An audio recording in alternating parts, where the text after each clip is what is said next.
We just spent 2 days talking in quite some detail actually about some of the challenges, success stories, key issues in the implementation of the CCMCC program across the 7 projects.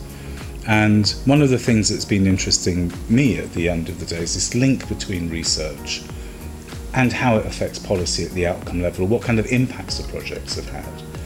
And I was really struck by your work and how that had led to some real interest at a very practical level.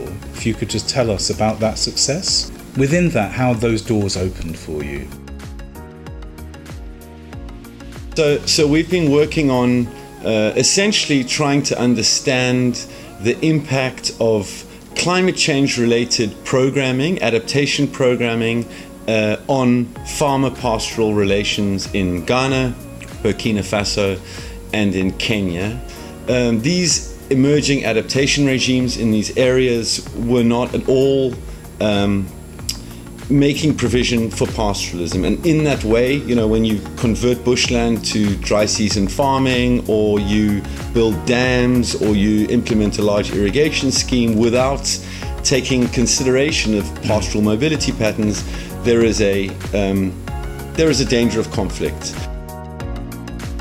We kind of changed our messaging halfway through, and it became much more about telling donors especially that not taking account of pastoralism in these multi-user landscapes undermines the effectiveness of that programming. Yeah, absolutely. And whether that was donor or government, and even in some cases private sector, that message really resonated.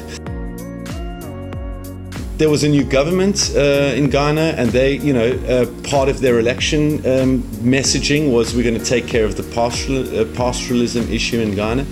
So some windows opened, and that's something you can't control, but you can be well placed to take advantage of those. So I think we did that really well.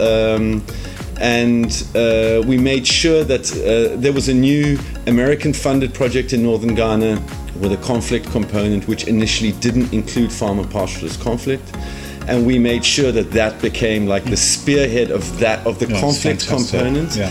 And then from there, we've been able to kind of work with the other large agricultural projects to say, hey, you know, we can do something about this. It doesn't mean you shouldn't do the farming, but you can create a corridor and you can create governance structures to make sure that those corridors are used, or if they're not used, what kind of sanctions are there. And so that's been really successful. And most recently, I've been involved, directly as a result of what, the work that we've done under CCMCC in developing a pastoral policy for Ghana, and that's really important. Ghana is one of the few countries that doesn't have one, West African countries that doesn't have one. And my hope is also that once there's a policy, it provides a kind of vehicle for us to put pressure on donors to say, hey, this is a government policy.